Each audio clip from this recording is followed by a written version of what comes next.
Hello friends, I am Sarika. Today we will read about current affairs of 8 जून। आपको 8 जून के current affairs की PDF जो है वो डिस्क्रिप्शन बॉक्स में दिए गए लिंक से आप डाउनलोड कर सकते हो, या फिर फेसबुक अकाउंट से, तो या फिर टेलीग्राम से भी आप डाउनलोड कर सकते हो। आज का हमारा पहला क्वेश्चन है, हाल ही में वर्ल्ड फूड सेफ्टी डे कब मनाया गया? तो ये मनाया गया है 7 जून को। ठीक है, जो इसका उद्देश्य था वर्ल्ड फूड सेफ्टी डे मनाने का, वो था खाद्य जनित जोखिमों और इसके रोकथाम के उपायों के बारे में जागरूकता बढ़ाना है। और जो वर्ल्ड फूड सेफ्टी डे 2020 की जो थीम है वो है फूड सेफ्टी एवरीवन बिजनेस, जो कि किसने दी है? WHO ने दी है। ठीक है, और इस वर्ल्ड फूड सेफ्टी डे मनाने का जो अनाउंसमेंट है वो यूनाइटेड नेशंस की राष्ट्र महासभा द्वारा दिसंबर 2018 में दिया गया था। ठीक है, जबकि हमारा जो पहला वर्ल्ड फूड सेफ्टी डे है वो मनाया गया था 7 जून 2019 को। 7 जून 2019 को पहला वर्ल्ड फूड सेफ्टी डे मनाया गया था। बात करते खाद्य और कृषि संगठन का मुख्यालय, तो वो है इटाली रोम में। ठीक है, और खाद्य और कृषि संगठन की जो स्थापना हुई थी वो हुई थी 16 अक्टूबर 1945 में। ठीक है, जो हमारे केंद्रीय खाद्य व नागरिक आपूर्ति मंत्री है वो है रामविलास पासवान। बढ़ते हैं नेक्स्ट क्वेश्चन की तरफ। हाल ही में किस देश ने कोरोना ट्रैकर ऐप लॉन्च किया है? तो ये लॉन्च किया है बांग्लादेश ने। ठीक है, और जो ऐप लॉन्च किया है ये जो है वो कोरोना पेशेंट्स की इंफॉर्मेशन देने के लिए लॉन्च किया है। मतलब कोरोना पेशेंट से रिलेटेड जो भी इंफॉर्मेशन हो वो इस ऐप से मिल सकती है। ठीक है, बांग्लादेश की राजधानी है ढाका, पीएम है वहाँ की शेख हसीना और प्रेसिडेंट है अब्दुल हमीद। ठीक है, बांग्लादेश इंडिया से जो अलग हुआ था, बांग्लादेश इंडिया से अलग हुआ था, भारत पाक का जो युद्ध हुआ था 1971 के वॉर में, जो बांग्लादेश है वो भारत से अलग देश बना था। नेक्स्ट क्वेश्चन है, हाल ही में किस बैंक ने चालू खाता खोलने के लिए भारत की पहली ऐप आधारित सुविधा लॉन्च किया? तो ये लॉन्च की है इंडसइंड बैंक ने। जो इंडसइंड बैंक है उसने पेपरलेस मेथड से करंट अकाउंट खोलने की ये पहल की है, और ऐसा करने वाला ये बैंक इंडिया का फर्स्ट बैंक होगा। ठीक है, बात करते हैं इंडसइंड बैंक के फाउंड की, तो ये फाउंड हुआ था 1994 में, और इसके प्रबंध निदेशक हैं सुमंत कथपालिया, अध्यक्ष है अरुण तिवारी, और इसका हेडक्वार्टर है मुंबई में। नेक्स्ट क्वेश्चन इज, हाल ही में जारी कोविड-19 प्रबंध सूचकांक में कौन शीर्ष पर रहा? तो ये रहा हमारा राजस्थान। तो कोविड-19 का जो डबलिंग टाइम होता है, जैसे पॉजिटिव पेशेंट्स की संख्या दुगने होने का समय, तो कंट्री में तो है 12 डेज, मतलब 12 दिन में डबल हो है, और राजस्थान में 18 दिन। तो इसी के चलते जैसे कोविड-19 में पॉजिटिव केसेस कितने आ रहे हैं, सही कितने पेशेंट हो रहे हैं, और डेथ रेट जो है कितनी हो रही है, तो इन जैसे पैरामीटर्स को ध्यान में रखते हुए इनके अकॉर्डिंग एक विश्लेषण किया गया है, और इस प्रबंध सूचकांक में राजस्थान क्या आया है? फर्स्ट। नेक्स्ट क्वेश्चन इज, हाल ही में रूपर्ट हाइन का निधन हुआ है, वे कौन थे? तो वे एक गीतकार थे। ठीक है, और ये ब्रिटिश फिल्म निर्माता भी थे, ब्रिटेन से बिलोंग करते थे ये। नेक्स्ट क्वेश्चन है हमारा, हाल ही में डाइट के लाभों को बढ़ावा देने के लिए dry fasting miracle from deprive to thrive नामक बुक किसने लिखी है? तो ये लिखी है ल्यूक कोटिनो ने। नेक्स्ट क्वेश्चन है, किस देश के पूर्व क्रिकेटर रियाज शेख का निधन हुआ है? तो ये हुआ है पाकिस्तान।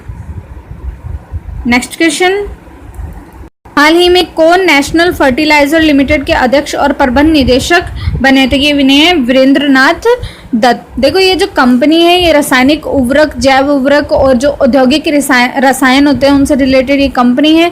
जो इसकी स्थापना हुई थी वो हुई थी 1 सितंबर 1979 को हुई थी। इसका हेडक्वार्टर है नोएडा में, और ये भारत का सबसे बड़ा central public sector enterprises fertiliser sector है। ठीक है,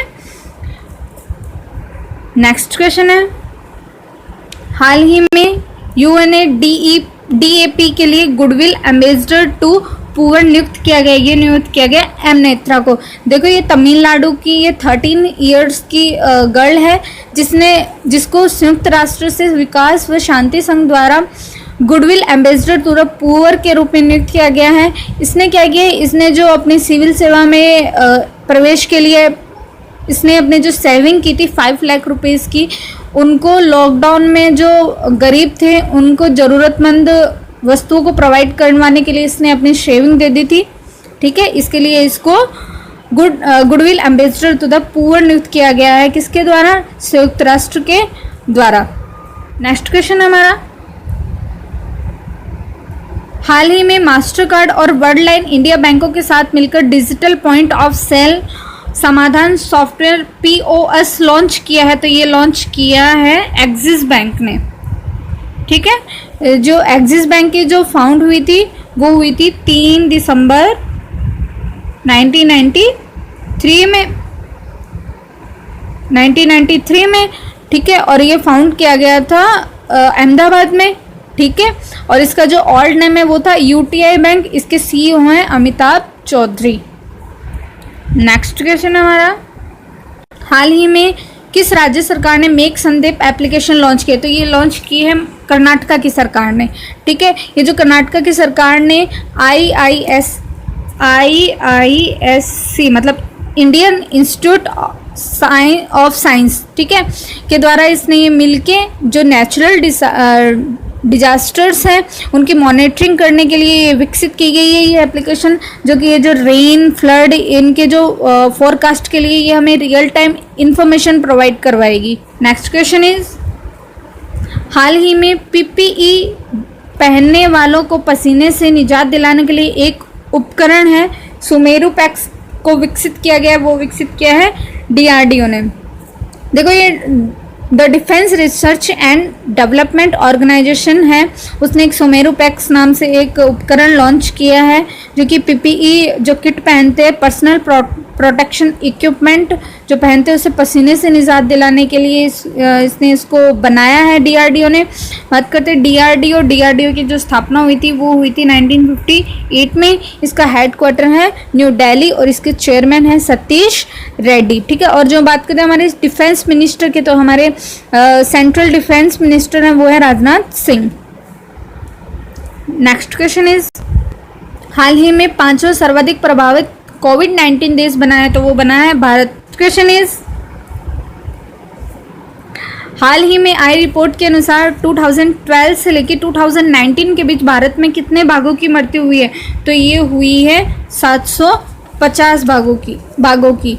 ये जो इंडिया का जो सबसे पहला टाइगर रिजर्व जो था सेंचुरी थी वो थी जिम कॉर्बेट नेशनल पार्क, जो कि 1875 में बना था। और ये जो पार्क है वो है उत्तराखंड में। ये इंडिया का फर्स्ट नेशनल सेंचुरी थी। ठीक है, और राजस्थान का मुझे कमेंट करके बता सकते हो कि राजस्थान का फर्स्ट टाइगर रिजर्व जो सेंचुरी है वो कौन सी है।